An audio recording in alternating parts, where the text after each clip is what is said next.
We are with Mr. Nikhil Seth today, Executive Director of UNITAR for WHF Talks Live, and it is such an honor for me to conduct this discussion today. I would like to also take the chance to thank UNITAR for the great support they give to WHF, and as you all know, we initiated WHF Learning in collaboration with UNITAR. Today we will be touching upon the role of UNITAR as a provider of high-quality learning solutions, understand how COVID-19 has affected education and the challenges faced by educational institutions globally, from e-learning capabilities to the digital divide. Welcome, Nikhil, once again. Thank you so much, Fry. It's a great pleasure for UNITAR to partner with WHF and to be of help to you in your learning. We are going through very difficult times, and it's a very topical subject that you are hoping to discuss today. So I look forward to interacting with you. Thank you. Thank you so much. I would like to start with my first question to you then. Presently, the world is facing numerous challenges caused by COVID-19. One of these areas is in training, education, and capacity building. Can you share with us how UNITAR sees the opportunities and challenges in training, education, and capacity building today? Freya, as a result of the COVID-19 crisis, everyone has one primary preoccupation, and that is health. And whether you are a trainer or a learner, or you're a teacher in a school or a researcher, the first thing you think about is safety, and to conduct your work in a way which provides your health all the safeguards possible. So of course, the world of training and learning and education is changing like most aspects of life everywhere, and this is going to have a significant impact. But it's not only the education training field which is changing, but we are going to see long-term repercussions on the economy, on society, on politics, on the environment. So we are getting a compounding of crisis which is being precipitated by the COVID-19 crisis. Of course, as you know, the billions of dollars are going to be spent, trillions, in fact, some people are saying, over the next year and 2 years. And this expenditure will determine the face of society for many years to come. So it's very important to look at education and learning in the context of the severe repercussions the COVID-19 crisis is going to happen and to take on every aspect of our lives. For schools, for example, we learn from UNESCO that almost 1.5 billion children are out of school in 194 countries. This is just primary schools. If you look at secondary education, if you look at tertiary education, if you look at vocational training, if you look at adult learning, that's the type of activity that UNITAR does, it's going to have a very, very profound impact. Of course, our world is unequal. It's always been unequal. And the impact of COVID is especially harsh on those who are most vulnerable, and especially the most vulnerable in our learning community. The poor, the disabled, the indigenous people, those living in remote locations, women, children. It's going to have a very disproportionate impact. And of course, the responses in different communities will to a large extent determine how we cope with the impacts. There'll be a sudden loss of income. So many people have lost their incomes and their livelihoods. But on the more positive side, because you asked me for both the negatives and the opportunities, I would say that what COVID-19 has done in these last 5-6 months is accelerate the trend towards online learning. Online learning was taking root even before the pandemic started, but this has got very, very accelerated. And it democratizes learning and education. We are learning how to reach people not in their thousands, but in the tens of thousands, in some cases in the millions. So there is a great potential of online learning, because we are being able to reach many, many more people, and we can reach more easily people in vulnerable situations and in vulnerable countries. In UNITAR, for example, we work with a lot of the countries in distress. Half the membership of the UN are severely distressed, and we reached learners in these countries, and we have converted all our learning into online platforms. Now, our old programs and activities, which used to be face to face, have all been converted into online training. So, there is great potential in online learning, especially our ability to reach many more learners. We can use mobile apps. We are partnering many companies who have expertise in the area of mobile learning because, as you know, the penetration of mobile phones and smartphones is much greater than Coca-Cola, for example. And we know that if people turn to their mobile apps as a source of learning, we'll be able to do much better. But there are countries which are not stable, internet stable, and here mobile apps have a lot of potential. We can use radio, for example, for learning. So we are innovating as we go along, given the need to reach the most vulnerable. So there are potential, there are opportunities, and of course, there's a lot of uncertainty, unpredictability, and difficulties in the years ahead. Great. Many thought leaders have been stating that COVID-19 has changed education forever. Do you agree with this statement? If yes, can you tell us how? Yes, education has changed significantly. And as I mentioned earlier, the trend for using remote learning, virtual classrooms, online learning, that has been accentuated. And there is much more of that taking place. But is this a complete substitute for face to face training? I'm not sure. Because, we learn, if you look at your own lives and our own lives and see how we've learned so much from our peer groups, for example. And I'm not sure that online training gives you that potential of learning from peers because the way in which instructional design for online training is now being created and delivered is very different from face to face training. And then the format, the pedagogy of learning, the methodology of learning has changed a lot. What we used to learn in face to face, including the influence of peer groups, is no longer that much available. And you have to learn the new psychology, both of the learner. How long can a person stand and sit in front of a screen and learn? How do you keep the attention? What is the attention span? And the people who are doing the instructions, do they need to do things differently to keep the attention of the people who are sitting behind a different screen? So we have a lot to learn, and the physical meeting versus online training alone will have very, very deep and significant differences. We have a lot to learn. All of us who are in this business of education and learning have a lot to learn of how to make most effective our online platforms and online training. So while I still feel there's no substitute it's not a substitute completely for face-to-face training, we'll have to design something hybrid, which incorporates what we call blended learning, which has some face-to-face elements and some online elements, and will improve over time. You've seen around the world schools, universities will need to reinvent themselves. They are going into deep thought on these issues. There's the revenue problem, the way the universities are structured, the way they get their revenues by people on campus. And if that changes, what will that mean to their revenues?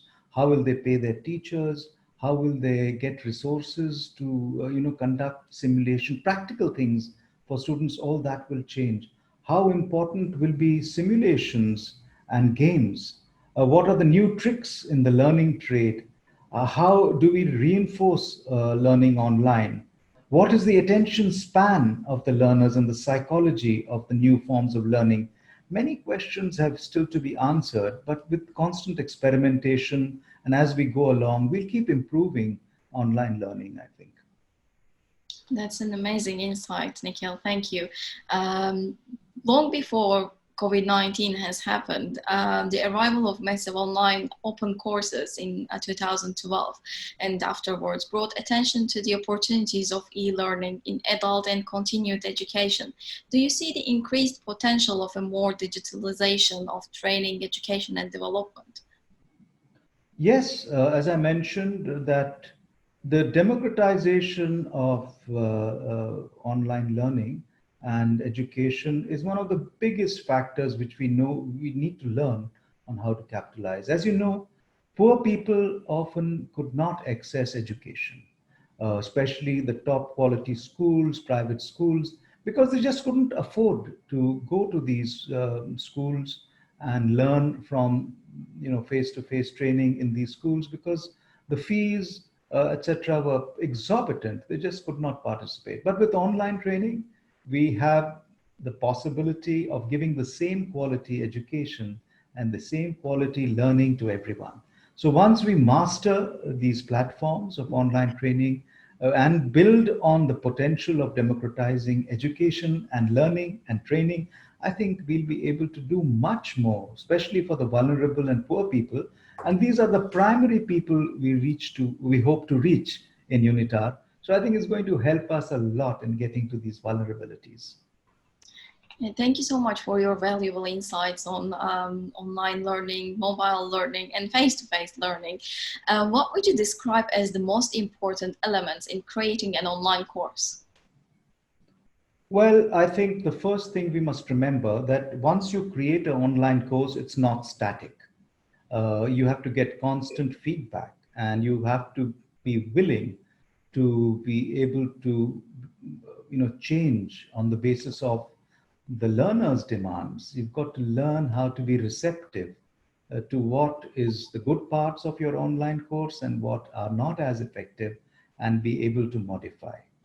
In the private sector, I was thinking, when I was thinking of what responses I'll give you, companies like Facebook have clear ways of getting people hooked onto social media platforms. They give a thumbs up or a like, and that makes you want to go back to see how many people have liked what I quoted. Then there are a lot of gamification. The gamification industry has hooked millions of young people onto their games. Can we learn from these platforms? Can we introduce gamification in learning? Can we have a reinforcement of learning which encourages people, gives them positive reinforcement? In our face-to-face learning, we are often encouraged by positive things the teacher or the instructor has to say to you. It gives you greater enthusiasm. It reinforces your hunger for learning. So these tricks of social media, which hooks people onto these platforms, we must try and find ways of introducing these into learning so that the learner reinforces learning, keeps coming back, and so on. So there are lots of things we need to learn to do to be able to strengthen online tools. That's amazing. As a follow-up of one of the webinars we had in collaboration with UNITAR, one of the subjects that emerged regularly from our audience was to do with the digital divide, especially within the development context. The provision of e-learning capabilities is simply more difficult to provide if the local population does not have access to the internet, for example. In these situations, how can we facilitate more learning opportunities, not only for children, but also for adults? Farai, you're absolutely right. The biggest challenge we are going to have is how do we get to those people who have these technological and other divides. It's not only a divide between countries, it's a divide within countries between, say, urban and rural populations. And then within countries, there's also a gender divide between men and women. And so there are many divides we talk about when we talk about a digital divide. Your question is, how do we overcome this? Yes, exactly. First, I think we must find ways of using radio more, because, and there are other communication tools which are quite powerful. And in those areas which are not internet served or where internet is unstable, we must find ways of getting to people. And some of the mobile apps, for example, that we've developed in partnership with some private sector companies, where, when people are with their mobile phone in an internet stable area, they can download that app. And when they go home, which may or may not have internet, They can use the downloaded app to be able to learn in an internet unstable area. So there are ways, but we have to find out how to get to these people, and we have to be very needs responsive, because the needs of the vulnerable people in learning and training are very different sometimes from others who are more privileged. I have found, for example, in very vulnerable situations, like, say, women in refugee camps, they need to have vocational skills. They need to be able to supplement the family income. And what are the skills that you can teach them online which will help them supplement their monthly income? Even $100 a month more means a lot to these populations. So we have to be practical when we are developing training and capacity building for vulnerable populations. It must lead to some income enhancing capacities of the people we are training. And then they will find the incentive of going to these sources to be able to strengthen their own learning. So we have to make this effort. It has to be a special effort for internet unstable regions, for people who don't have access to these technologies very easily. But we need to find ways of reaching them, and there are ways of reaching them, but we must emphasize those much more, Freya. Yes. Right. You mentioned refugee camps and women empowerment. So my next question is just going to be about interconnectedness. UN SDG 4 on education is crucial goal in order to enhance sustainable development. Education has a clear impact on other SDGs, ranging from SDG 6 on WASH to SDG 5 on gender inequality. How have you aimed to address the other SDGs while working on your main goal of education and online learning provision? Well, the impacts of improved education and learning are very profound. But as we all know, that these are a little slower in their impacts than are some of the direct things that are in the SDGs. Clean water, for example, access to energy for all. These are goals on which there is a more immediate direct impact. Well, education is a long term and the most desirable goal which accelerates the achievement of all goals in the SDG structure. So I would say that if there is, because of financial difficulties, if governments are going to cut budgets, the last thing they should touch is education. There are so many other budgetary items which governments love, things like military and defense and expenditure. And the first victim of budgetary cuts are on social infrastructure, on gender equality and empowerment, on education. But governments should be very aware that they are, by neglecting education, by sacrificing education, they'll be doing a great disservice to the achievement of all the SDGs. And because of that interconnectivity, and because of the special impact of girls' education on every aspect, there is an Indian economist philosopher, Amartya Sen, and he would have said, if he was to look at all the goals and targets in the SDGs, that what is his priority? He would have picked up the target on girls' education.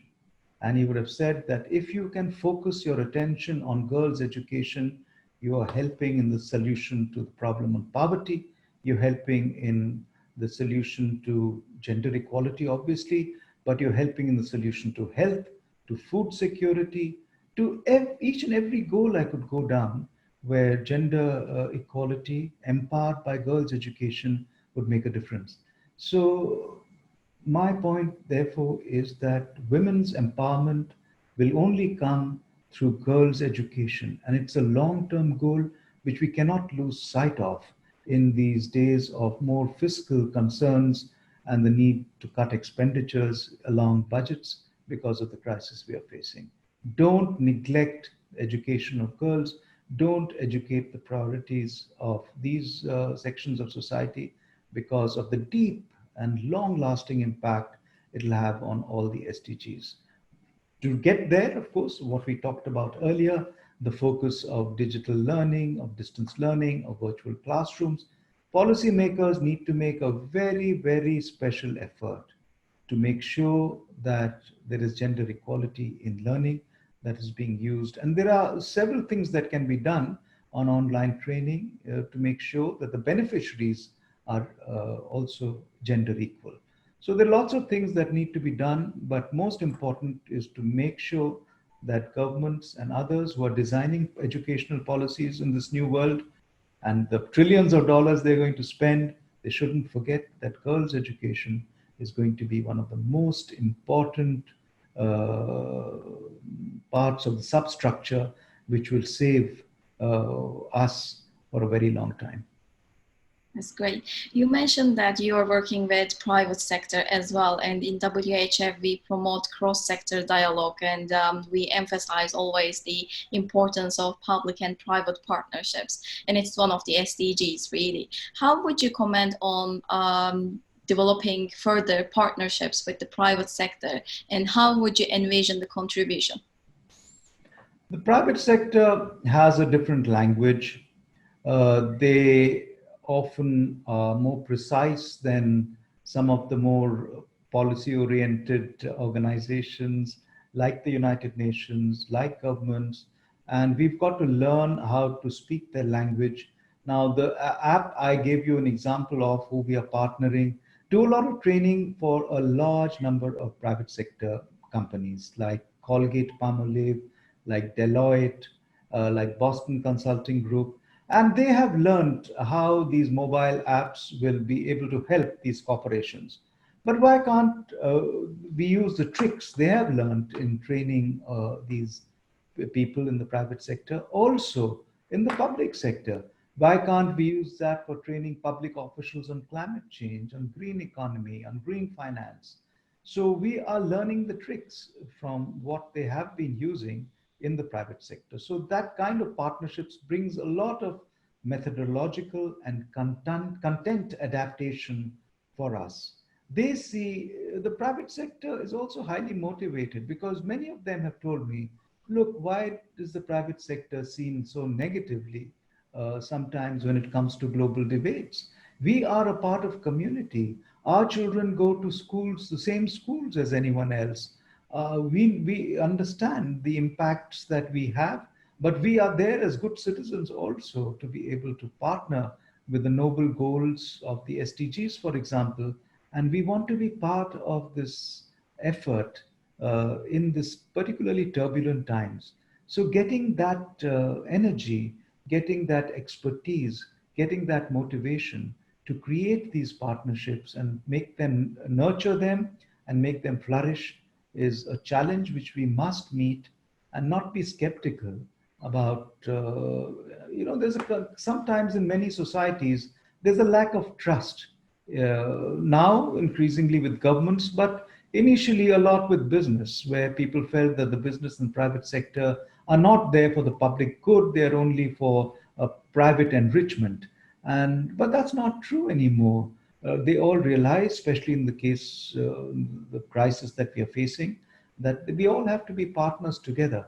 So there's a strong incentive to partner in practical ways to make things change and happen differently, to change people's mental attitudes and behaviors. And I'm finding a great responsiveness in our partnerships that we are developing with companies like Danone, with companies like Diageo, with companies all over the world in the private sector. There are many, Nestle, there's so many partners that we have developed to help us in this mission of reaching millions. Because if you have to change things today, we can't just say that we've trained 100 people so the world will change. No, we have to reach people in the millions, and we have to co-opt partners like the private sector who account for 70 to 75% of global output. These are not only the big companies, the small companies, the mid-sized companies, the small and medium enterprises, the informal sector. How do we all make them agents for change? And that's the challenge we are facing. And I hope that these partnerships will help us in this mission. That's amazing. We will do our part, and we will be more than happy to support these partnerships to nourish and become stronger for the greater good, really. We discussed about online education, online learning, democratizing access. Online learning is about creating more flexible opportunities and access for students and learners from both low employment and high employment economies to engage in their personal development. Can you tell us more about the teaching approaches being employed by course tutors who facilitate UNITAR courses online? I've mentioned some of this, but we are innovating a lot. We are learning as we innovate, but the focus really is on instructional design. How do you reshape instructional design to encourage learners to keep coming back to your platform, to do the completion certificates, to engage? One platform, for example, that we have, UN Climate Change Learning, I'll be giving out the 100,000th certificate of completion. So we've reached 100,000 people. And how did we do that? Why is the completion rate so good? Why do people come back and say that, yes, they have used what they learned in their jobs? Uh, Major reason, I think, is that it's informative, it's engaging, it's participative. It gives a lot of scope for people to come back and help you redefine things you're doing. We use a lot of simulation. So people love simulation, that if you're in a situation where you have to do this, that, or the other, how do you respond? And gamification. So many of these tools that we have incorporated into instructional design and learning. So it's not boring where you're just ticking boxes, after having read something. That was the traditional form of online learning. That first you read some course material, then you take an online test, you tick off the right box, and you hope in the process you've learned something. This way, by encouraging, and then we must have reinforcement courses where people come back. The main problem in learning and adult education is something called the forgetting curve. The moment you finished a training or capacity building, 1 week later, you come back and say, hey, I've forgotten everything that I learned. What did I really learn in that training? So we need to institute some kind of reinforcement of your learning, to come back in 3 weeks and 4 weeks to do a refresher course, to keep in touch with the alums of that course, some peer-to-peer learning element. So all these are tools we have developed and incorporated into our instructional design to make online learning work. Thank you so much, Nikhil, for the insightful comments. It has been really valuable information that you provided to us.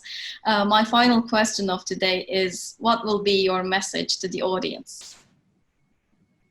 Well, my message is on the pandemic itself and the impact it's having on people, on their mental health, on how isolation is pushing people into a very different mood, and to a mood of frame of mind, which sometimes is not that good for learning.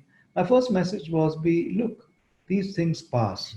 And while it seems that there is no end yet, I'm sure that within a year or so, we'll all be looking at this as a historical blip in the progress of humanity. So don't get depressed. Stay positive, engage, and use the opportunities that this period is offering you to be with your family, to be closer to your friends, to use the time for learning. We were very busy, if you remember, prior to all this COVID. All of us were running around doing lots of things and lots of activities, but were we really focusing on self improvement and different aspects of our mind? Now's the time to reflect a little on that and to be contemplative and not get into a depression, because these things will pass. But the way we have used these months where we've been in lockdown, where we've been especially careful about our health, this is what is going to be of value for us for the years to come. That's amazing. Thank you so much. Thank you for your time once again. And I would like to reiterate our appreciation and thankfulness to UNITAR for all the support you're giving to World Humanitarian Forum and all the activities.